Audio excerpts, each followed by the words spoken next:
Hi, ഞാൻ Reena V George. Higher സെക്കൻഡറിയിൽ പ്രിൻസിപ്പലായി വർക്ക് ചെയ്തിട്ട് റിട്ടയർ ചെയ്ത വ്യക്തിയാണ്. മാത്തമാറ്റിക്സ് ആണ് എൻ്റെ subject. PSC, UPSC, LDC, LGC മുതലായ കോമ്പറ്റീറ്റീവ് എക്സാമിനേഷൻസിനുള്ള മാത്തമാറ്റിക്സിൻ്റെ സിലബസ് ബേസ് ചെയ്തിട്ടാണ് നമ്മൾ ക്ലാസ്സുകൾ കൈകാര്യം ചെയ്യുന്നത്. ഇപ്പോൾ നമ്പേഴ്സ് ആൻഡ് ബേസിക് ഓപ്പറേഷൻസിൻ്റെ 7 ക്ലാസ്സുകൾ കവർ ചെയ്തു. അടുത്ത സെക്ഷൻ നമ്മൾ ഈ ക്ലാസ്സിൽ ആരംഭിക്കുകയാണ്. ഫ്രാക്ഷൻസ് ആണ് അടുത്ത സെക്ഷൻ. ഫ്രാക്ഷൻസ് അല്ലെങ്കിൽ ഭിന്നസംഖ്യകൾ. അതിലെ പാർട്ട് 1 ക്ലാസ് ആണ് ഇത്. Okay, let us start. Fractions അല്ലെങ്കിൽ ഭിന്നസംഖ്യകൾ. എല്ലാ എക്സാമിനേഷൻസിനും ഈ ഭാഗത്തു നിന്ന് ക്വസ്റ്റ്യൻസ് ഉണ്ടാകും. നമുക്ക് നോക്കാം എന്താണ് fractions. A fraction is a number that represents a part of a whole. ഒരു പൂർണ്ണമായ ഒന്നിൻ്റെ ഒരു ഭാഗത്തെയാണ് നമ്മൾ ഫ്രാക്ഷൻ എന്നതുകൊണ്ട് ഉദ്ദേശിക്കുന്നത്. പൂർണ്ണമായ ഒന്നിനെ അല്ലെങ്കിൽ ഹോൾ എന്ന് പറയുന്നതിനെ ഈക്വൽ പാർട്സായി, തുല്യ ഭാഗങ്ങളായി ഭാഗിക്കുന്നു. ആ ഭാഗങ്ങളിൽ നിന്ന് നമ്മൾ ഒരു സർട്ടൻ നമ്പർ ഓഫ് പാർട്സ് എടുക്കുന്നു. അതിനെയാണ് നമ്മൾ ഫ്രാക്ഷൻസ് എന്ന് പറയുന്നത്. സാധാരണ ഫ്രാക്ഷൻ അല്ലെങ്കിൽ ഭിന്നസംഖ്യ എഴുതുന്നത് A/B ഫോമിലാണ്. ഇതിൽ എയും ബിയും ഹോൾ നമ്പേഴ്സ് ആയിരിക്കും. B ≠ 0 എന്നൊരു കണ്ടീഷൻ കൂടിയുണ്ട്. എന്തുകൊണ്ടാണെന്ന് വെച്ചാൽ A/B എന്ന് പറഞ്ഞാൽ എയെ ബി കൊണ്ട് ഹരിക്കുക എന്നുകൂടി അർത്ഥമുണ്ട്. എയെ ബി കൊണ്ട് ഹരിക്കുമ്പോൾ B 0 ആയാൽ 0 കൊണ്ട് നമുക്ക് ഹരിക്കേണ്ടി വരും. പക്ഷേ 0 കൊണ്ടുള്ള ഹരണം മാത്തമാറ്റിക്സിൽ ഡിഫൈൻ ചെയ്തിട്ടില്ല. അപ്പം അതുകൊണ്ട് B ≠ 0 എന്നുള്ളൊരു കണ്ടീഷൻ കൂടി നമ്മളിവിടെ ആഡ് ചെയ്യുന്നു. ഓക്കെ, ഇനി കൂടുതൽ എക്സാമ്പിൾസ് നോക്കാം. 3/4 അതൊരു ഫ്രാക്ഷന് എക്സാമ്പിളാണ്. അതായത് 4/3. അടുത്ത എക്സാമ്പിള് 2/5. അതിനെ 5/2 എന്ന് നമുക്ക് പറയാം. അടുത്തത് 11/15, 10/34. ഇതെല്ലാം എക്സാമ്പിൾസ് ആണ്. ഇവിടെ നോക്കുക, A/B എന്ന് പറയുമ്പോൾ A ന്യൂമറേറ്റർ ആണ്, B ഡിനോമിനേറ്റർ ആണ്. ഓക്കെ, ന്യൂമറേറ്റർ എന്നാൽ അംശം. അപ്പം ഈ ഉദാഹരണത്തിൽ 3/4 ഇതിൽ 3 എന്ന് പറയുന്നത് അംശമാണ് അല്ലെങ്കിൽ ന്യൂമറേറ്റർ ആണ്. 4 എന്ന് പറയുന്നത് ഛേദമാണ് അല്ലെങ്കിൽ ഡിനോമിനേറ്റർ ആണ്. ഓക്കെ, ഇനി 3/4 എന്ന് പറയുമ്പോൾ നമ്മൾ നേരത്തെ പറഞ്ഞു 3നെ 4 കൊണ്ട് ഹരിക്കുക എന്നൊരർത്ഥമുണ്ട്. പിന്നെ 4 ഈക്വൽ പാർട്സ് ആക്കിയതിൽ 3 ഭാഗം, 3 equal parts out of 4 equal parts. ഇങ്ങനെയും ഒരു അർത്ഥം ഉണ്ട്. മറ്റൊരു എക്സാമ്പിൾ നോക്കുക, 3/8. ഇവിടെ 3 എന്ന് പറയുന്നത് അംശം അല്ലെങ്കിൽ ന്യൂമറേറ്റർ ആണ്. 8 എന്ന് പറയുന്നത് ഛേദം അല്ലെങ്കിൽ ഡിനോമിനേറ്റർ ആണ്. അപ്പോൾ 3/8 എന്ന് പറഞ്ഞാൽ 8 ഈക്വൽ പാർട്സ് ആക്കിയതിൽ നിന്ന് 3 ഭാഗങ്ങൾ നമ്മൾ എടുക്കുകയാണ്. നോക്കുക, ഇവിടെ ഈ ഹോൾ സർക്കിൾ എന്ന് പറയുന്നതാണ് ഹോൾ എന്നതുകൊണ്ട് ഉദ്ദേശിക്കുന്നത്. അപ്പോൾ ഈ മുഴുവനായ ഇതിനെ നമ്മൾ 8 ഈക്വൽ പാർട്സ് ആക്കുകയാണ്. ഇപ്പോൾ നമ്മളൊരു കേക്ക് സങ്കല്പിക്കുകയാണെങ്കിൽ അതിനെ നമ്മൾ 8 ഈക്വൽ പാർട്സ് ആക്കി, 8 പീസസ് ആക്കി. അതിൽ നിന്ന് 3 പീസസ് എടുക്കുകയാണെങ്കിൽ 3 ഔട്ട് ഓഫ് 8 ആണ്, അല്ലെങ്കിൽ 3 പാർട്സ് ഔട്ട് ഓഫ് 8 പാർട്സ്. അപ്പോൾ 3/8 എന്ന് പറയുന്ന ഒരു ഫ്രാക്ഷനാണ് നമുക്ക് ലഭിക്കുന്നത്. അപ്പോൾ ഈ ഭാഗത്തെ നമുക്ക് 3/8 എന്ന് വിളിക്കാം. അടുത്ത മറ്റൊരു എക്സാമ്പിൾ നോക്കാം, 5/8. അതായത് ഈ ഹോൾ എന്ന് പറയുന്ന ഈ ഹോൾ സർക്കിളിനെ നമ്മൾ 8 ഈക്വൽ പാർട്സ് ആക്കുന്നു. അതിൽ നിന്ന് ഈ 5 പാർട്സ് ഷെയ്ഡ് ചെയ്തിരിക്കുന്ന ഈ 5 പാർട്സ് എടുത്താൽ അതെന്താണ്? അത് 5/8 ആണ്. 5 പാർട്സ് ഔട്ട് ഓഫ് 8 പാർട്സ്. അപ്പോൾ അത് 5/8 എന്ന് പറയുന്ന ഒരു ഫ്രാക്ഷനെയാണ് സൂചിപ്പിക്കുന്നത്. ഓക്കെ, അപ്പോൾ ഇവിടെ ഈ 5 പാർട്സ് ഔട്ട് ഓഫ് 8 പാർട്സ് എന്ന് പറയുമ്പോൾ പൂർണ്ണമായിട്ടും ഫുൾ കേക്ക്, ഇവിടെ കേക്ക് ആണെങ്കിൽ ആ ഫുൾ കേക്ക് ഉൾപ്പെടുന്നില്ല ഇല്ലേ. അപ്പോൾ ഈ 5/8 എന്ന് പറയുന്നത് എന്തായാലും 1 ചെറുതാണ്. 8 പാർട്സ് കംപ്ലീറ്റ് വരുമ്പോഴാണ് ഇത് ഫുൾ കേക്ക് അല്ലെങ്കിൽ 1 എന്ന് പറയുന്നതാവുന്നത്. 5/8 എന്ന് പറയുമ്പോൾ എപ്പോഴും 1 ചെറുതാണ്. ഓക്കെ, ഇനി ഒരു ഫ്രാക്ഷൻ എന്ന് പറയുന്നത് സാധാരണഗതിയിൽ 3 രീതിയിൽ നമ്മൾ റെപ്രസെൻ്റ് ചെയ്യും. അപ്പോൾ നമ്മളിപ്പോൾ കണ്ടു 3/4, 4/3, അത് ഒരു ഫ്രാക്ഷണൽ ഫോമാണ്. ഇതേ ഫ്രാക്ഷനെ നമുക്ക് പേഴ്സൻറ്റേജ് ആയിട്ടും റെപ്രസെൻ്റ് ചെയ്യാം. ഇപ്പോൾ 4/3 എന്ന് പറയുന്നത് 100/75.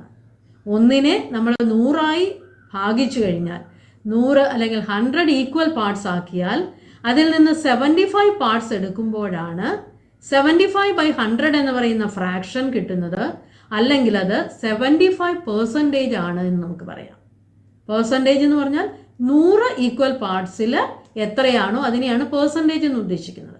അപ്പോൾ 75% എന്ന് പറഞ്ഞാൽ അത് 3/4 ഈക്വൽ ആയിട്ടുള്ള ഒരു ഫ്രാക്ഷനാണ്.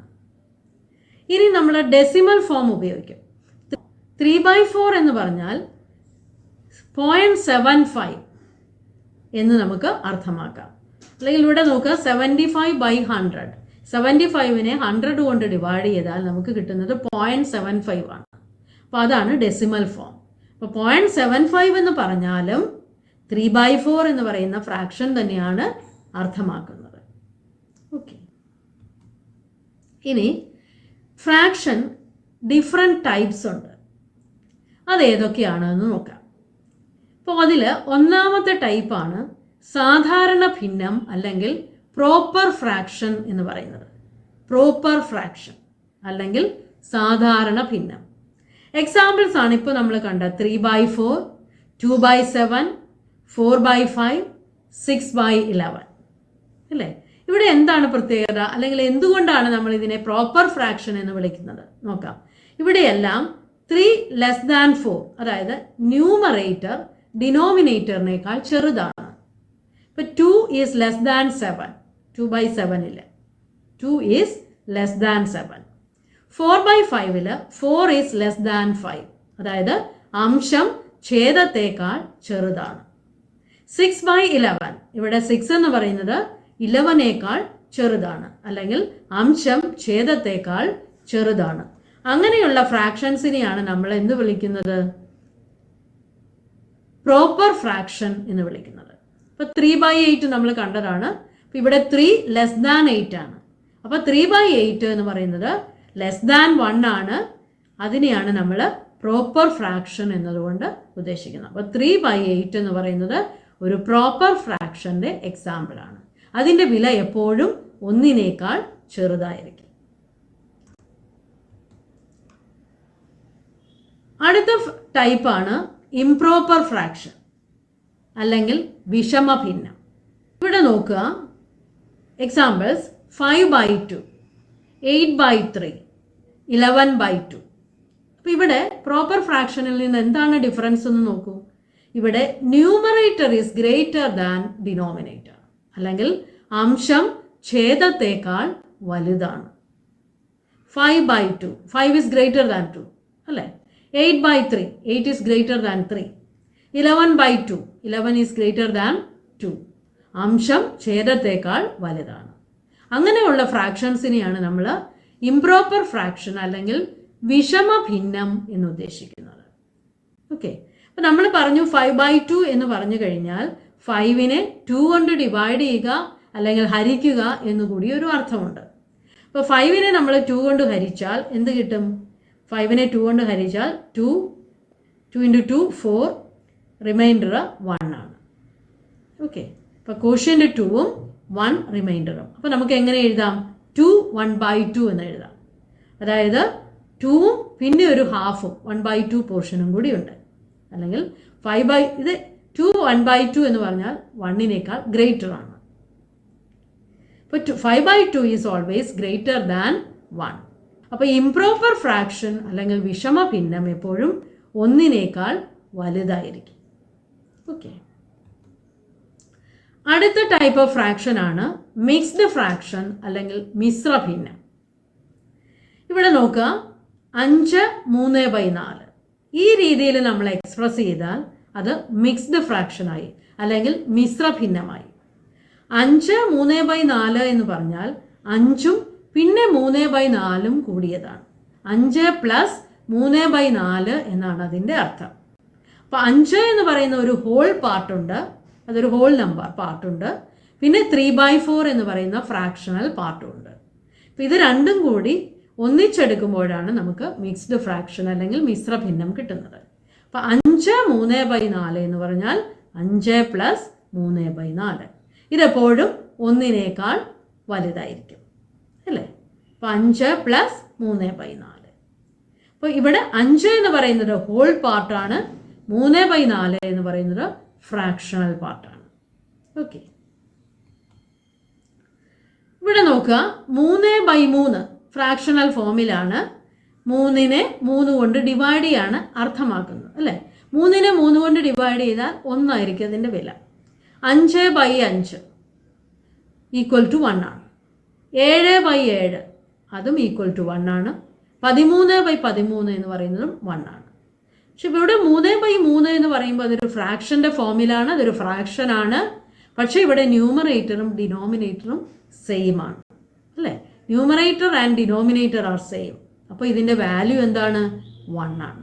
അപ്പോൾ നമുക്ക് പറയാം, if numerator and denominator are same, its value is 1. അംശവും ഛേദവും തുല്യമാണെങ്കിൽ ആ ഭിന്നസംഖ്യയുടെ വില 1 ആയിരിക്കും. For all whole numbers denominator is 1. നമ്മൾ ഏത് ഹോൾ നമ്പർ എടുത്താലും നമുക്കതിനെ ഫ്രാക്ഷൻ്റെ ഫോമിൽ എഴുതാം. ഇപ്പോൾ 8 എന്ന് പറയുന്നത് 8/1 എന്ന് എഴുതാം. 8/1 എന്ന് എഴുതിയാൽ അതൊരു ഫ്രാക്ഷനായി അല്ലേ? ഫ്രാക്ഷൻ്റെ ഫോമാണ്. പക്ഷെ അതിൻ്റെ വില 8 തന്നെയാണ്. 8/1 എന്ന് പറഞ്ഞാൽ 8ന് ഈക്വലാണ്. 7/1 അതൊരു ഫ്രാക്ഷനാണ്, പക്ഷെ അതിൻ്റെ വില 7 തന്നെയാണ് അല്ലേ? അപ്പോൾ ഏത് ഹോൾ നമ്പർ എടുത്താലും നമുക്കതിനെ ഫ്രാക്ഷൻ്റെ ഫോമിൽ എഴുതാം. ഡിനോമിനേറ്റർ 1 എന്ന് കൊടുത്താൽ മതി. അപ്പോൾ 400 എന്ന് പറഞ്ഞാൽ 400/1. 19 എന്ന് പറഞ്ഞാൽ 19/1.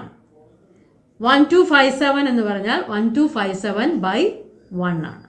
ഓക്കെ. അപ്പോൾ ഏത് ഹോൾ നമ്പറിനെയും നമുക്ക് /1 അല്ലെങ്കിൽ ഡിനോമിനേറ്റർ 1 ആക്കിയാൽ ഫ്രാക്ഷൻ്റെ ഫോമിൽ എഴുതാം. സോ നമ്മൾ ഈ ക്ലാസ്സിൽ ഫ്രാക്ഷൻസ് എന്താണെന്ന് കണ്ടു, ഫ്രാക്ഷൻ്റെ ഡിഫറെൻറ്റ് ടൈപ്സ് കണ്ടു അല്ലേ? അടുത്ത ക്ലാസ്സിൽ നമുക്ക് ഫ്രാക്ഷൻ്റെ ഓപ്പറേഷൻസ്, ഫ്രാക്ഷൻ ആഡ് ചെയ്യുന്നത് എങ്ങനെ, സബ്ട്രാക്ഷൻ, മൾട്ടിപ്ലിക്കേഷൻ, ഇതെല്ലാം നമുക്ക് കാണാം. ഓക്കെ. അപ്പോൾ ക്ലാസ്സുകൾ കണ്ടിട്ട് നിങ്ങളുടെ വിലയേറിയ അഭിപ്രായങ്ങൾ കമൻറ്റ് ബോക്സിൽ ഇടുക. ഓക്കെ. നിങ്ങളുടെ സജഷൻസ് വിലപ്പെട്ടതാണ്. അതുപോലെ നിങ്ങൾക്ക് ക്ലാസ്സുകൾ മനസ്സിലാകുന്നു, നിങ്ങൾക്ക് ഇഷ്ടപ്പെട്ടുവെങ്കിൽ നിങ്ങൾ ലൈക്ക് ചെയ്യാനും ഷെയർ ചെയ്യാനും മടിക്കരുത്. Okay. Thank you very much.